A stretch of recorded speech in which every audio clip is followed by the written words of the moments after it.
नमस्कार, बहुत स्वागत व्यूअर्स आप सभी का। आप देख रहे हैं आपका प्रोग्राम कॉफी पर कुरुक्षेत्र। मैं हूं सौरभ शर्मा आपके साथ।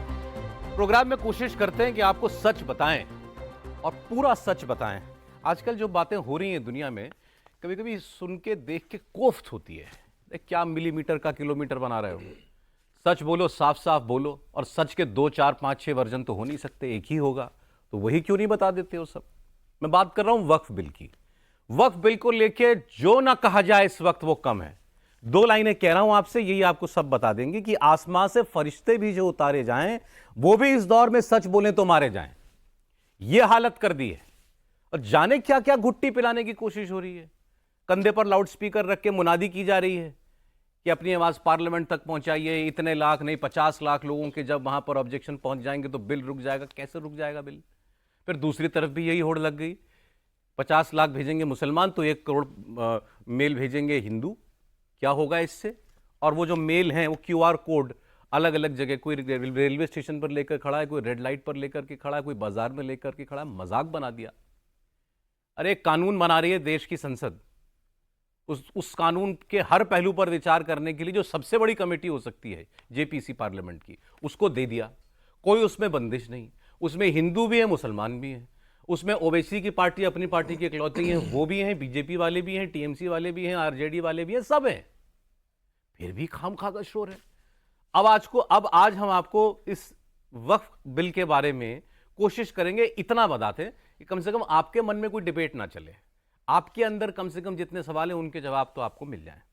तो मैं आपको आज के मेहमानों से मिला रहा हूं। हमारी कोशिश यही रहेगी। समय हमारे पास बहुत ज्यादा नहीं होता प्रोग्राम में, मैं जानता हूं, लेकिन फिर भी हमारे साथ हैं कौम के गद्दार मुफ्ती वजाहत कासमी साहब।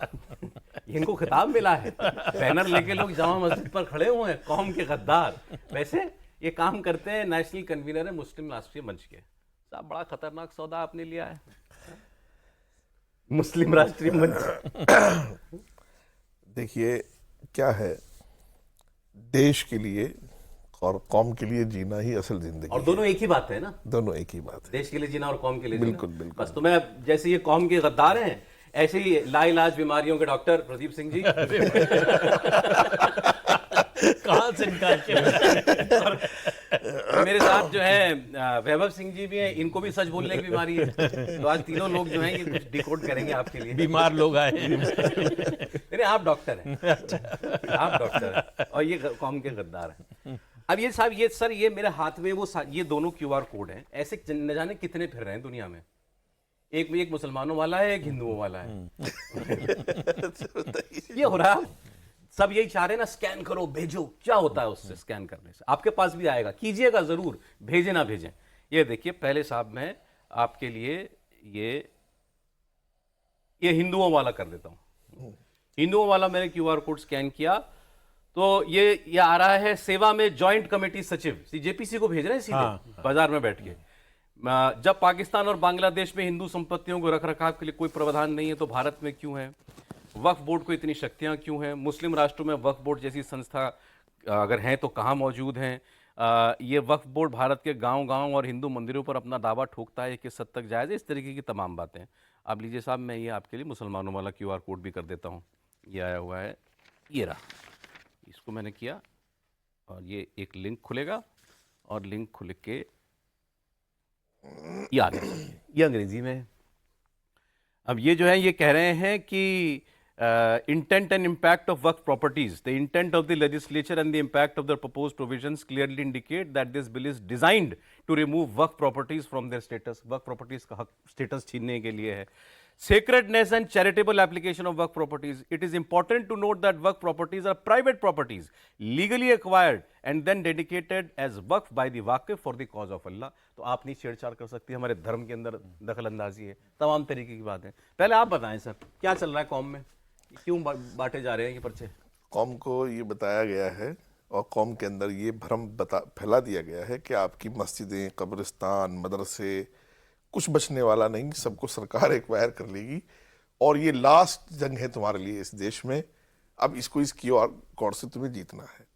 तो मुस्लिम कौम की रोटी पकाने वाली माँ बहनें भी, जिनको बाहर घर के क्या हो रहा है कुछ पता नहीं, वो भी अब इस फिक्र में लग गई हैं कि ये देश की मस्जिदें, मदरसे, कब्रिस्तान कैसे बचेंगे। और उनको ये बताया गया है कि भारतीय जनता पार्टी की जो हुकूमत है उसका मिजाज मुसलमानों को लेकर के बहुत ज़्यादा ख़राब हो गया है, और अब उसने लास्ट हथकंडा ये है कि मुसलमानों से सब कुछ छीन लिया जाए। वक्फ क्या है? वक्फ नहीं, का पहले ये बात हो जाए। और जिसने अपने घर के बाहर का चौराहा भी नहीं देखा उसको बता दिया गया कि तुम्हारे सारी मस्जिदें कब्रिस्तान में चली देखिए, जाएंगे। सोशल मीडिया से जो जरा भी जुड़े हुए लोग हैं, आप अभी व्हाट्सएप खोल लीजिए, फेसबुक खोल लीजिएगा, तो इस क्यूआर कोड के अलावा कुछ नहीं चल रहा है। और ना, मैं एक अजीबोगरीब बात यह है कि जिससे चाहे आप पूछ लीजिएगा, ये भी सर्वे होना चाहिए, ना वक्फ बिल किसी ने पढ़ा है, न देखा है, न सुना है, न समझा है।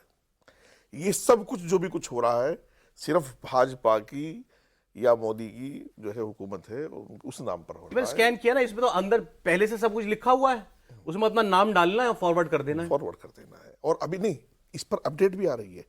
मेरे पास कुछ ग्रुप है, मैं अभी खोलकर दिखा सकता हूँ, हर 10 मिनट में अपडेट आती है, 1 करोड़ मेल हो गए, 1 करोड़ 10 हो गए, 1 करोड़ 5 हो गए, वो भी चल रहा है बराबर।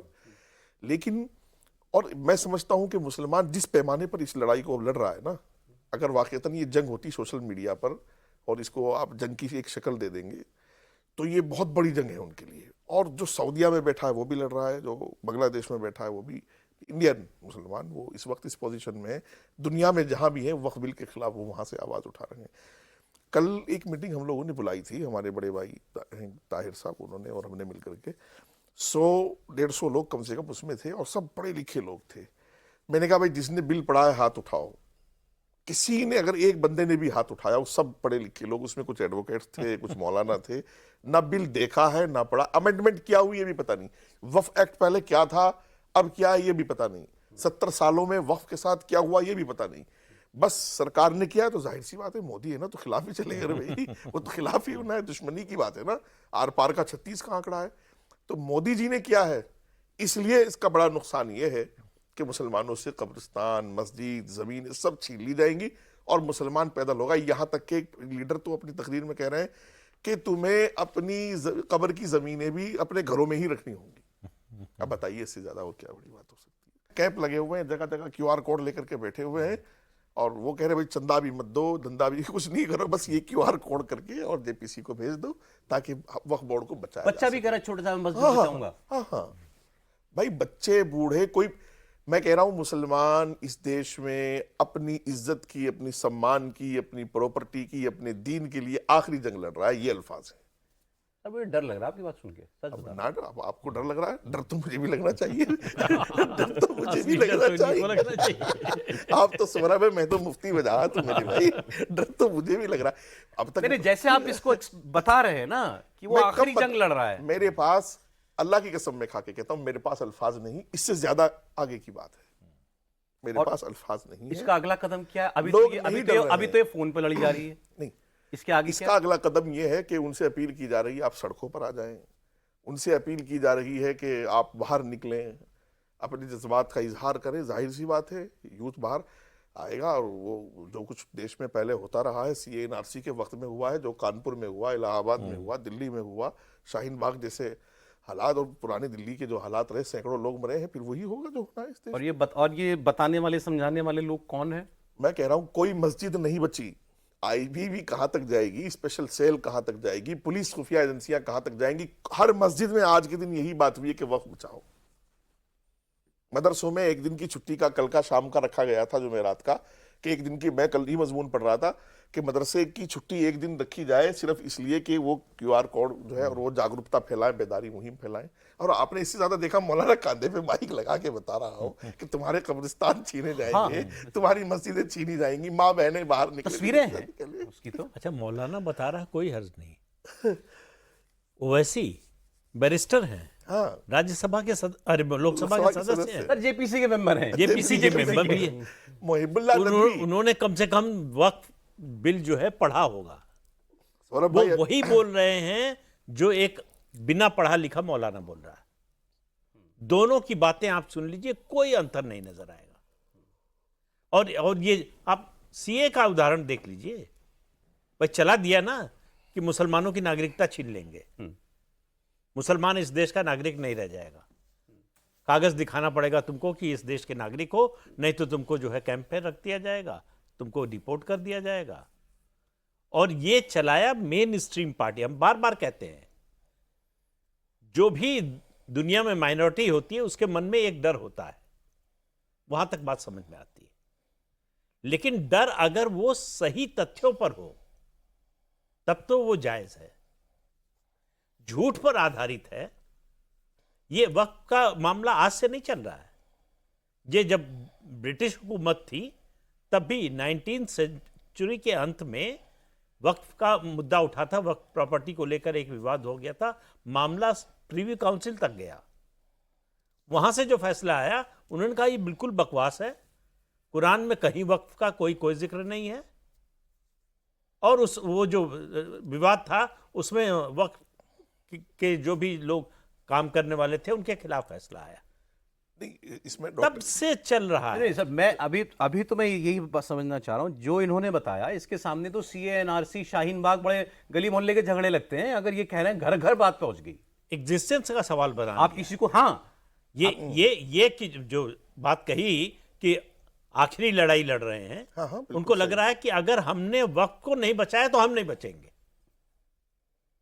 अब ये किसी के दिमाग में बिठा दीजिए आप, तो वो क्या तो करेगा? वो तो फिर वो क्या करेगा? आपका साथ देगा ये? अच्छा, डॉक्टर साहब ने अभी एक ऑपरेशन किया है, वो ये है कि माइनॉरिटी के मन में डर कहीं ना कहीं होता ही है, ठीक है, लेकिन क्या वो डर सर तन से जुदा में नहीं होता? या वो डर सीए एनआरसी के लिए जब आप जो है पत्थर मार के पुलिस वालों को खत्म करने की कोशिश कर रहे होते हो, वो डर तब नहीं होता? होता है, मैं कहता हूं अपने आप को आप माइनॉरिटी क्यों समझ रहे हो? आप अपने आप को देश की नहीं, अगर भारतीय डर क्यों होता नहीं तो समझ आप रहे? ये ना करते। ना, मैं दूसरी बात कह रहा हूं सर। इन्होंने कहा सर तन से जुदा में जो कहता है वो डर नहीं फैला रहा है, तो बिल्कुल वो फैला रहा है डर। उस वक्त वो नहीं डर रहा है खुद नहीं, वो सामने वाले भाई, को डरा रहा है। वो तो माइनॉरिटी है, उसको तो डरना चाहिए उसको ना। डरना चाहिए। जो लोग वक्त का ये बिल का विरोध कर रहे हैं, वक्त को बचाने की बात कर रहे हैं, कि बताएं कि 77 साल में ये वक्त प्रॉपर्टी से आम मुसलमान का क्या भला हुआ, बस ये भी है। उसके लिए क्या किया गया। सिर्फ इतना समझा दे कि देखिए वक्फ के कारण उसकी जो प्रॉपर्टी है, उससे जो आमदनी हुई, उससे हमने आम मुसलमान के लिए ये काम किया। आप ये काम बंद कराना चाहते, एक भी नहीं बता पाएगा कि हमने ये काम कराया। ये दरअसल इस प्रॉपर्टी का कुछ लोगों के लिए ऐशो आराम की जिंदगी जीने और कमाई का साधन बन गया है। अब तो चलो ये बात आ रही है कि हिंदू आएगा, मेंबर हिंदू होगा, कलेक्टर देखेगा, फला। 70 सालों में 54 से लेकर 24 में हम लोग बैठे हैं, कोई हिंदू, सिख, ईसाई, जैन, बुद्धिस्ट, कोई बोर्ड का मुतवल्ली रहा हो, चेयरमैन रहा हो, मेंबर रहा हो, बताइए मुझे। कोई नहीं। और जितने ये विरोध कर रहे हैं, भाई जमीयत उलमा हिंद की पूरा संगठन लगा हुआ है। जमीयत के 2 प्रेसिडेंट हैं, जमीयत के 2 भाग हुए हैं, दोनों के पास दिल्ली में आईटीओ जैसी जगह पर पुलिस हेडक्वार्टर के बराबर में जो ऑफिस है वो दोनों वक्फ छोटे बोर्ड की मदनी जगह साहब, है। बड़े मदनी साहब, हाँ, वो दोनों वक्फ बोर्ड के ऑफिस है, बड़े मदनी साहब का भी, छोटे मदनी प्राइम साहब का भी। प्रॉपर्टी। हाँ, जबकि वक्फ है क्या चीज, शरई तौर से भी आप समझ लीजिएगा। शरीयत क्या कहती है, लॉ क्या कहता छोड़िए, कानून क्या कहता छोड़िए, शरीयत ये कहती है कि वक्फ अलल औलाद अलग चीज है, वक्फ अलल्लाह अलग चीज है। वक्फ अलल्लाह यतीम, लावारिस, मिस्कीन, गरीब, जो कमा खा नहीं सकता, ज़कात सदके का मुस्तहिक है, उसका हक है। जिसके पास कुछ है ही नहीं खाने को पीने को, लावारिस है। तो 100 साल का एक संगठन वो इतना लावारिस है कि उसके पास ऑफिस नहीं है, वक्फ की जगह पे उसके नहीं ऑफिस। तो ये क्यों नहीं बता रहे फिर वो जो क्यूआर कोड स्कैन करा रहे हैं कि ये 9.5 लाख एकड़ जो प्रॉपर्टी हो गई वक्फ की, उसका किया क्या जा रहा है? 200 करोड़ रुपया टोटल रेवेन्यू जनरेट होता है इस 9.5 लाख एकड़ से, साल का 200 करोड़। अब मेरे और जो है सच्चर कमीशन ने कहा, कमेटी ने कहा कि 22,000 करोड़ रुपए आमदनी होनी चाहिए जितनी लैंड है। कंजर्वेटिव आप एस्टीमेट है। सोचिए कि 200 और 22 का आपके पास अगर 9.5 लाख एकड़ जमीन हो तो आपके हिसाब से आप कितना पैसा जनरेट करेंगे उतनी जमीन से? भाई डिफेंस और रेलवे के बाद सबसे बड़ा तो लैंड ओनर है वक्फ। बिल्कुल। और ये बात अब कोई और नहीं, जाकिर नायक कह रहा है। जाकिर नायक कह रहा है। तो अब ये जो पैसा है सारा का सारा, ये कहाँ जा रहा है, किसकी जेब में जा रहा है? तो यही जो एलीट है जिसने कि आम मुसलमान को 70 साल तक मिस्कीन बना के रखा है, डेलिबरेटली रखा है, और उसको पढ़ने नहीं दिया। भाई ओवैसी का बच्चा तो रोल्स रॉयस में घूमता है ना, तस्वीरें मौजूद हैं भाई। लेकिन खुद वो भी कहाँ पढ़े हैं? लेकिन वो जो पसमानदा है, जो बैठ के पंचर लगा रहा है, उसका बच्चा निकलेगा, सब शाहीन बाग में बैठेगा, वो पत्थर मारेगा भी और गोली भी खाएगा। वो वैसी का बच्चा तो नहीं जाएगा। शाहीन बाग आपने अच्छी बात कह दी। एक चीज फर्क है सर शाहीन बाग से इसमें। लेकिन शाहीन बाग पर इस मोदी सरकार बनने के बाद मैं साफ साफ कहता हूं मुसलमानों ने अपनी स्ट्रीट पावर दिखाई कि अब सड़क पर उतरेंगे और मजबूर कर देंगे, तुम करना चाह रहे हो तुमको नहीं करने देंगे। बस ये बात सब जानते हैं। वो पाँच साल तक तो उस बिल का कुछ हुआ नहीं, सीए का। अब जब कानून बन गया, कितने लोग बेटियां जो है फिर भी बच बच के जा रही थी। आज तो मौलाना और पार्टी का नेता सब खुल के एक साथ, जैसा ये बता रहे हैं। इंडिया की राष्ट्रीय सुरक्षा के लिए कितना बड़ा मसला बन सकता है ये जो कह रहे हैं कि अगर मस्जिद सच बात से जुड़ने से भी जो है डर लग रहा है। अब मुझे बताइए 1923 में बना ये वक्फ बोर्ड, 1923 में वक्फ एक्ट आया, वक्फ एक्ट आया। 1912 से 1913 के बीच में दिल्ली राजधानी घोषित हुई। यहाँ पे जमीन का अधिग्रहण अंग्रेजों ने किया। जब वक्फ बोर्ड नहीं था तब की जमीनों पे कब्जे हैं वक्फ बोर्ड के, जब वक्फ बोर्ड नहीं था। अब मुझे बताइए राष्ट्रपति भवन, जब इस्लाम नहीं आया था तब की जमीनों पर है, तो 1500 साल पुराना मंदिर तमिलनाडु में, पूरा का पूरा गांव, 2 गांव। उसके मुताबिक अगर वक्फ बोर्ड ये घोषित कर दे कि पूरा हिंदुस्तान वक्फ की प्रॉपर्टी है तो आपको मानना पड़ेगा। मानना पड़ेगा आपको। आप उसको चैलेंज नहीं कर सकते हैं। और ट्रिब्यूनल में आप किसी भी संसद में सर्वसम्मति से पास कानून को आप सुप्रीम कोर्ट में चैलेंज कर सकते हैं, इसको नहीं कर सकते। नहीं सर, मुझे वो तो ठीक है सर, लेकिन इस बिल का जो पर्पस है, असल पर्पस जो है वो भी तो हमको बताना चाहिए। आज देखें, आप हिंदुओं को ये बताएं, अगर हिंदुओं में भी तो क्यूआर कोड चल रहा है ना, आम हिंदू को क्या लगता है? उसको लगता है कि ये कब्जे छुड़ाने का बिल है। ये कब्जे छुड़ाने का बिल थोड़ी है। ये गलत कब्जे आगे ना हो इसका बिल है, उसका बिल हो सकता है। और जिनका कोई सबूत नहीं है, हाँ, उनको जो है उनको एक तरह से बहाल किया जाए। हाँ। अब जैसे वक्फ के पास कुल 8,65,646 प्रॉपर्टी जो मेरे पास आया, 8.5 लाख प्रॉपर्टीज है अलग अलग। अब ये कह रहे हैं कि वहां बताया जा रहा है कि ये सारी प्रॉपर्टी जो है उसके बाद डिस्प्यूट में आ जाएंगी। नहीं, छीन ली जाएंगी। डिस्प्यूट का लफ्ज तो छोटा है मेरे भाई, छीनने की बात हो रही है, छीन ली जाएंगी। अब बताइए, आप ऐसी कितनी प्रॉपर्टीज जानते हैं, आपको पता होंगी, दादा ने कब्जा किया था, पोता रह रहा है, वक्फ किसी हिंदू की जमीन थी, वक्फ बोर्ड में के जरिए दादा ने ले ली जमीन, उसमें बेटा भी पैदा हुआ, अब पोता हो गया है, दादा मर चुका है, लेकिन उस हिंदू की जमीन पे मकान बना करके रह रहे हैं। ऐसा होता है या नहीं? नहीं होता है, बिल्कुल होता है। नहीं, अभी आप स्ट्रक्चर कमेटी पर वापस आइए। आप 22,000 करोड़ छोड़ दीजिए, वो 200 करोड़ भी कहाँ है उसका? अगर सरकार वक्फ बोर्ड को ग्रांट नहीं देती ना डॉक्टर साहब, तनख्वाह मिलनी। अभी दिल्ली वक्फ बोर्ड के इमामों को 13 महीने से तनख्वाह नहीं मिली है। कहने में ना ही डॉक्टर साहब ने कहिए भाई। इलाज अच्छा ये तो फंसाने का काम करते हैं। इलाज अच्छा, इलाज अच्छा करते हैं। मैं इंडिया टीवी पर चैलेंज कर रहा हूं, अगर 2 करोड़ मुसलमानों ने राय दी है, 200 आदमियों ने भी बिल नहीं पढ़ा होगा, मैं कसम खा सकता हूं इस बात। ये ऐसी संस्थाओं का जैसे संघ है, कोई पेनिट्रेशन नहीं हो पाया मुस्लिम सोसाइटी में। नहीं। अच्छा, एक उदाहरण बता दें आपको, सिकंदर बख्त, नाम सुना ही होगा आपने। बहुत अच्छे से सेंट्रल मिनिस्टर रहे, बहुत ज़हीन आदमी, पढ़े लिखे आदमी, शरीफ आदमी, पॉलिटिशियन थे, चांदनी चौक में रहते थे, चुनाव लड़ते थे, टिकट मिल जाता था पार्टी से। उनको अपनी गली में 6 वोट मिलते थे। उन 6 वोटों में वो दोस्तों के होंगे 6? नहीं, दो उनका पति पत्नी का और 4 उनके नौकर थे, उनका मिलता था। 7वां वोट नहीं मिलता था, और वहीं रहते थे। ये कब की दिन बात है? रात उन्हीं लोगों के बीच में ये जो कब है। की बात है? तकरीबन 25-30 साल पुरानी। 25-30 साल के बाद मैंने पिछले शो में कुरुक्षेत्र कॉफी में ही बताया था कि जो मोर्चों के अध्यक्ष हैं स्टेट के, वहां 5 वोट नहीं और 10 वोट नहीं मिल रहे। मैंने पिछली बार जिक्र किया। नहीं, जितने आपके कोई मोर्चा है उसके मेंबर है, वर्कर जो है आपके, वो वोट नहीं देते। नहीं, बार बार आप दोनों ने कहा कि ये नैरेटिव की लड़ाई है, तो इसका काउंटर नैरेटिव देने में तो फिर जो भी लगे हुए फेल है ना। अगर ये कह रहे बच्चा मान चुका, नहीं, वो औरत फेल छोड़िए, घर की औरत जो बाहर नहीं निकलती, भारतीय जनता पार्टी की जो मुस्लिम लीडरशिप है वो गायब है। भारतीय जनता पार्टी की वो मुस्लिम लीडरशिप, जो राज्यसभा के सांसद, लोकसभा के मंत्री और गवर्नर और फला जो रह चुके या हैं, ये बनने वाले होंगे, ये लाइन में, वो सब गायब हैं। नहीं, वो हो भी तो कुछ नहीं कर सकते। वो हो भी तो कुछ नहीं कर सकते। माइंडसेट बना हुआ है। आरिफ मोहम्मद खान जैसा नेता अगर बीजेपी के इसलिए हार जाए कि बीजेपी के टिकट पे चुनाव लड़ रहा है, उसको मुसलमान वोट न दे, उसका इलेक्शन एजेंट वोट न दे, ये है। और तो छोड़ दीजिए। लेकिन प्रदीप जी, आरिफ मोहम्मद खान तो हमेशा से ही हिंदुओं के ही वोट से जीत के आते रहे हैं ना, वो मुसलमानों के वोट से कब जीते? मुसलमानों का वोट भी मिलता था। हाँ। ऐसा नहीं कि उनको मुसलमानों का के वोट बाद तो वो मिलता ही बंद हो नहीं। गया ना। शाबानों के बाद बंद हाँ, हो गया। शाबानों के बाद तो वो जो मिलता पूरी तरह से बदल गया। अरे क्या है फिर ऐसे, यहाँ 2-3 तस्वीरें लगी हुई हैं, ओवैसी साहब हैं, मदनी साहब हैं। अब ये बीजेपी से जुड़ गए, तो ये अपने समाज में तनखैया हो गए। अब इनको कोई मुसलमान नहीं मानेगा। ये सही और है। ऐसा ये है। बिल्कुल सही, 100% सही, और कब्र मिलना मुश्किल हो जाएगी।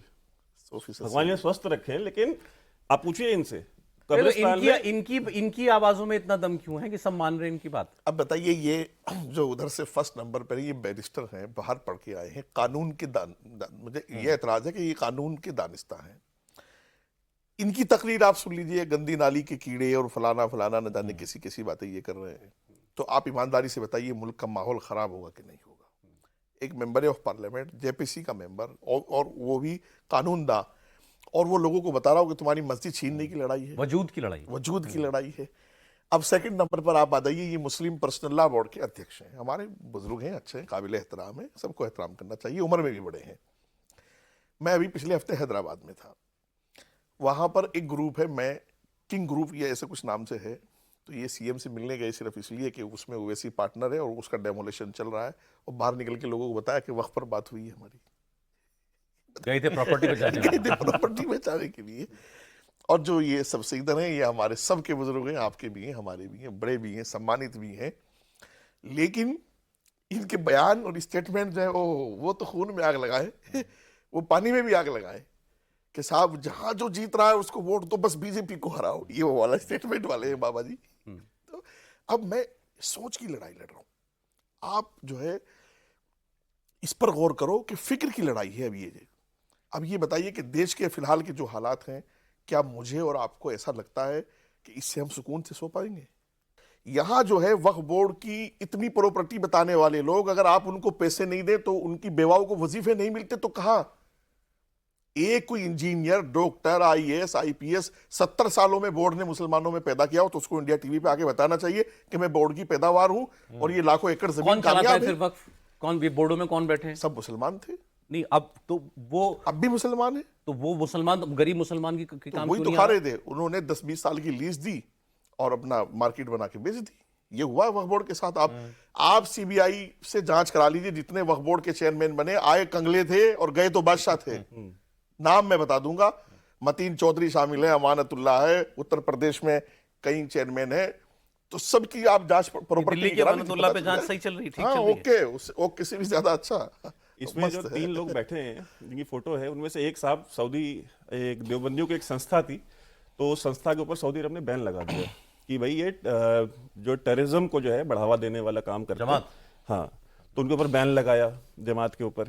तो ये पहुंचे सऊदी एम्बेसी के सामने, और ये मुझे सऊदी एम्बेसडर के एक बहुत करीबी व्यक्ति ने, जो कि एम्बेसी में काम करते हैं, सऊदी हैं, उन्होंने मुझे ये दास्तान सुनाई है कि ये पहुंचे अपने एम्बेसी के सामने और मीडिया को वहाँ पहले से बुला के रखा था और बोला कि मैं अंदर जा रहा हूँ, मैं ईंट से ईंट बजा दूंगा और ऐसा नहीं होने दूंगा और ये है वो है, सब दुनिया भर की बातें करी इन्होंने। अंदर पहुंचे और एम्बेसडर के पांव पकड़ के लेट गए। क्या बात? सही बता रहा हूँ, आंखों देखी बता रहे हैं कि आप उनके ऊपर बैन, क्योंकि अगर उनके ऊपर बैन लगा दिए तो बहुत सारे इनकी जो प्रॉपर्टियां हैं वहां पे और वहां पे जो घर हैं और वहां पे जो इन्वेस्टमेंट्स हैं वो डूबे। इन्होंने कहा कि आप इसे बैन हटाइए कि हमारी अरबों रुपए की हमारी इन्वेस्टमेंट डूब जाएगी वहां। तो ये गए थे वहां भी अपनी ही प्रॉपर्टी बचाने। अरबों रुपए इनके पास हैं और वक्फ की जायदाद में ऑफिस बनाया हुआ है। मुकदमे लड़ रहे हैं आतंकवादियों के, मुकदमे लड़ रहे हैं दंगे कराने वालों के, मुकदमे लड़ रहे हैं सारे कैसे उन्हीं लोगों? भाई सारी फंडिंग करते हैं। अरे मैं तो सर मैं ये भी कह रहा हूं कि मतलब अब इस देश में अगर आपको मुसलमानों के सिलसिले में, और मुसलमानों का ही सिलसिला क्यों है, क्योंकि भाई देश में ही है ना, सब लोग एक ही देश में है ना, तो आपका मसला आया, आपका जो भी मामला है देश का ही मामला है ना, उसके कुछ भी करना पड़ेगा तो पहले तो पार्लियामेंट में लड़ो और फिर सड़क पे भी लड़ो, मतलब दोनों तरफ करना बिल्कुल पड़ेगा। लड़ना। मुझे एक प्रदीप जी, उससे आप बच ही नहीं सकते हैं। प्रदीप जी, मैं एक छोटा सा सवाल है बस मेरा, मुझे एक उस गरीब मुसलमान का नाम चाहिए, एक पूरे इस देश में कुछ 20-25 करोड़ मुसलमान है इस देश में। हाँ 25 की एक मुसलमान का नाम चाहिए कि जिसकी बेटी की शादी जो है का खर्चा वक्फ बोर्ड ने दिया हो, या जिसके घर में अगर बच्चा बीमार है तो उसके इलाज का खर्च दिया हो। ये छोटा मोटा चैलेंज नहीं है। एक का नाम दे दे, वक्फ बोर्ड का पूरा वक्फ बोर्ड मिलकर दे दे एक नाम। ये कंट्रीब्यूशन इससे और ऊपर ये प्रॉपर्टी जो है ना, ये बहुत बड़ी चीज। आज उत्तर प्रदेश सरकार कहे कि हम सौरभ शर्मा को 10 एकड़ जमीन लीज पर जो है नोएडा में देते हैं, एक पैसा कोई ना दे, आपके पास एक पैसा ना हो, आप 5 साल में करोड़पति हो जाएंगे और फिर जमीन सरकार को लौटा देंगे, वापस कर देंगे। हाँ। ये जो मोबिलाइजेशन हो रहा है, मुसलमानों का मोबिलाइजेशन किस हद तक जा चुका है इन्होंने बताया। काउंटर मोबिलाइजेशन हिंदुओं का भी हो रहा है। अभी एक्शन का रिएक्शन होता है, आएगा सामने से भी।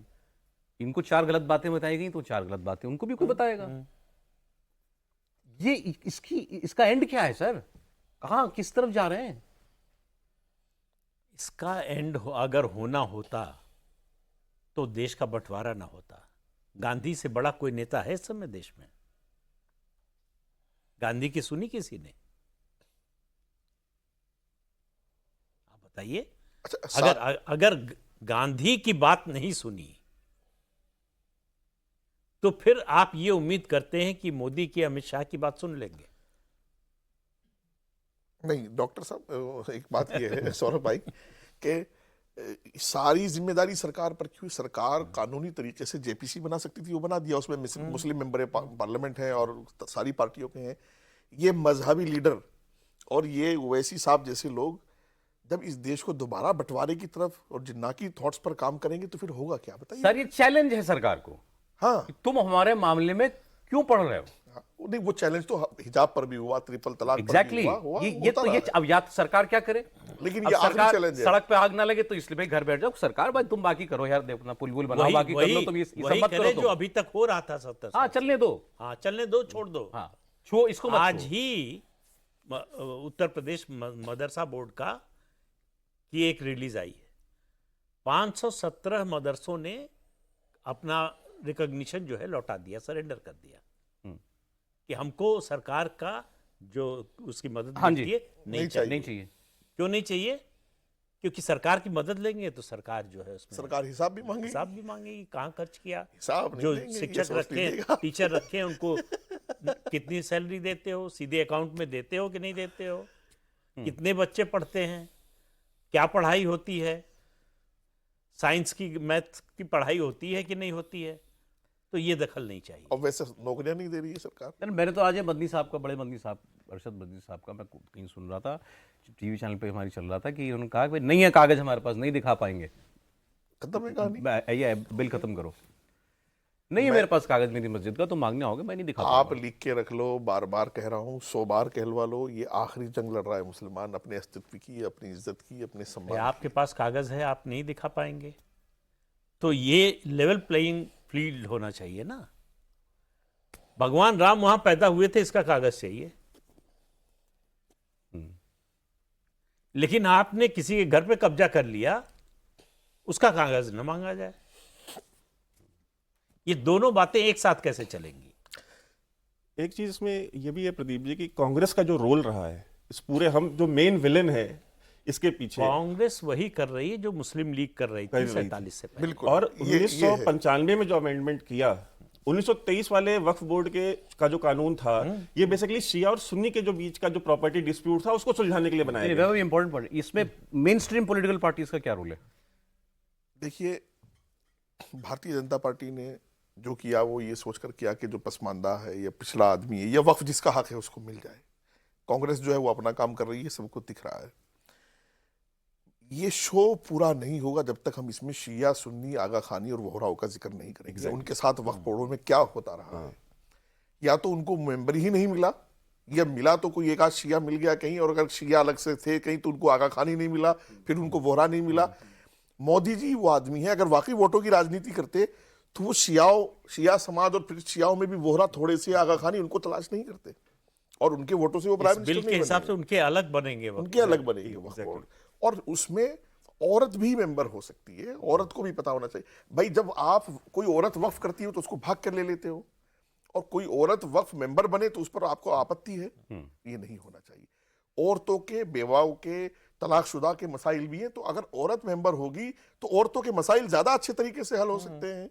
इस पर आप उसको पॉजिटिव लीजिए, आप निगेटिव ले रहे हैं कि औरत मेंबर बन जाएगी। ये बोल रहे हैं, इनकी निकालो आप तकरीर, इनके मैसेज निकालो व्हाट्सएप पर, कह रहे हिंदू मेंबर बन जाएगा मस्जिदों में, हिंदू मेंबर बन जाएगा कब्रिस्तानों में। दिक्कत क्या है? हिंदू दफन होने नहीं जाएगा, मेंबर ही बन सकता है। हिंदू नमाज पढ़ने नहीं जाएगा मस्जिदों में, मेंबर ही बन सकता है। कोई मुसीबत नहीं आ जाएगी। असल तो ऐसी कोई बात नहीं है, लेकिन अगर हो भी जाए ऐसी बात, तो तुम्हें हिंदुओं से खौफ क्या, वो बताइए ना भाई जरा।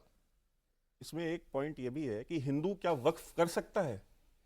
शरई नहीं, शरई तौर से नहीं कर सकता। नहीं कर सकता। तो फिर आखिर जब हिंदू वक्फ कर ही नहीं सकता तो उसकी प्रॉपर्टी कैसे वक्फ हुई? ये सवाल ये अब तक था कि हिंदू वक्फ करते तो ले लो फौरन, हाँ, और दे उसको भाई, नहीं सकते। इस कानून में क्या जो अमेंडमेंट आ रहा है, इस अमेंडमेंट में क्या है कि भाई ये भी है कि ये कांग्रेस ने 2013 में किया। ये सुनने की बात है। 1979 में सुप्रीम कोर्ट ने ये डिसीजन दिया कि अगर कोई नॉन मुस्लिम है, अगर हिंदू है, अगर उसकी प्रॉपर्टी अगर वक्फ बोर्ड क्लेम करता है कि ये वक्फ की प्रॉपर्टी है, तो वो कोर्ट जाकर के सीधा रिलीफ ले सकता है। फिर 2009 में सुप्रीम कोर्ट ने दोबारा उसको अपहोल्ड किया। 13 में अमेंड करके कानून, जो पिछली बार अमेंडमेंट हुआ, कांग्रेस ने वो हक भी खत्म किया कि नहीं, तुम कोर्ट नहीं जाओगे, तुम वक्फ ट्राइब्यूनल जाओगे। ट्रिब्यूनल जाओगे। ये कांग्रेस पार्टी ने किया है, और ये रास्ता खोला। और अभी साल भर पहले सुप्रीम कोर्ट ने कहा कि बिल्कुल गलत है। सर, जो पब्लिक सेक्टर प्रोग्राम के आखिर में आप दोनों से समझना चाहिए, जो बात उन्होंने बार बार कही कि मुसलमान को बताया गया कि ये तेरी जिंदगी की आखिरी लड़ाई है। वो आदमी जिसके पास इतना पैसा नहीं कि बच्चे के स्कूल की फीस भर दे, वो भी वक्फ की वही लगा हुआ है। वही लगा हुआ है। भाई मेल भी उसको लाइन में खड़ा कर दिया गया है। मेल भी तो इंग्लिश में खुल रहा है। ये मेल भी इंग्लिश में खुल रहा है। नहीं, ये एक्सटेंट, ये कि यहां तक बात आ गई है, सरकार को मालूम होगी ही ना, जो बात ये बयान कर रहे हैं। इसमें एक टीम लगी क्या इसका क्या इलाज है? नहीं, ये बिल्कुल वही स्थिति है जो 1946 में थी। बिल्कुल। अब आप भी डरा रहे हैं। हाँ, नहीं, डरा नहीं रहे, सच्चाई बता रहे हैं। उससे आपको डर लगता है तो फिर डरिए। डरना तो हमें चाहिए सौरभ, बार बार कह रहा हूं भैया, आप मत डरो। समझना तो चाहिए ना कि समस्या क्या है।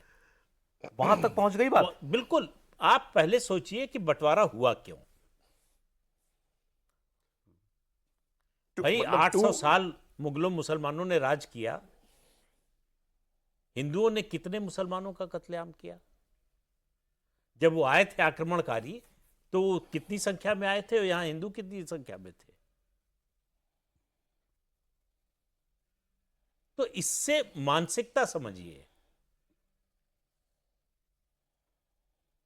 सीधे सीधे कहा गया कि भाई हम हिंदुओं के साथ नहीं रह सकते, इसलिए हमको अपना अलग देश चाहिए। बिल्कुल। और जो ये जिन्होंने स्थिति वोट अब दिया है। सेपरेट इलेक्टोरेट में, सारे के सारे यही हैं। कोई नहीं गया। बस सिर्फ इतना नहीं कह रहे हैं कि हमको अपना अलग देश चाहिए। अब तो आज वो भी आने वाला है। हाँ, नहीं, वो दिमागों में है। हाँ, जुबान पर देर में आएगा, वो दिमागों में दिमागों में है 100% है। कि हमें अब फिर एक बहुत बार अलग तेजी मुल्क से- चाहिए।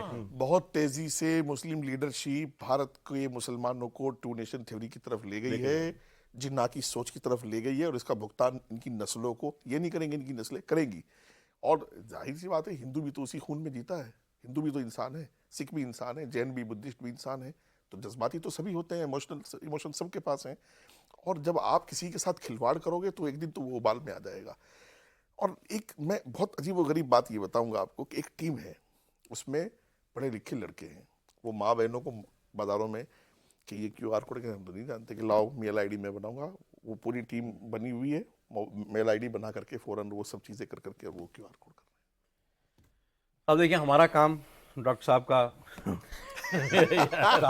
अब मैं तो आपका काम, हाँ, इनकी बीमारी, जहाँ ये सब कुछ आपके सामने रख सकते थे, उनके कानों तक पहुंचा सकते थे, जो शायद कुछ इसमें कुछ कर सकते हैं, वो काम हो गया। अब आप उसका क्या किया जा सकता है आगे, इस स्थिति को कैसे संभाला जा सकता है, सच कैसे उन कानों तक पहुंचाया जा सकता है जहां पर ये सारी बातें, झूठ जो है घुल लिया गया है, इसका कोई तरीका निकालना पड़ेगा। बहरहाल सर, बहुत शुक्रिया आज प्रोग्राम में आए आप। मुफ्ती साहब आपका, प्रीत जी आपका, बहुत शुक्रिया आपका भी।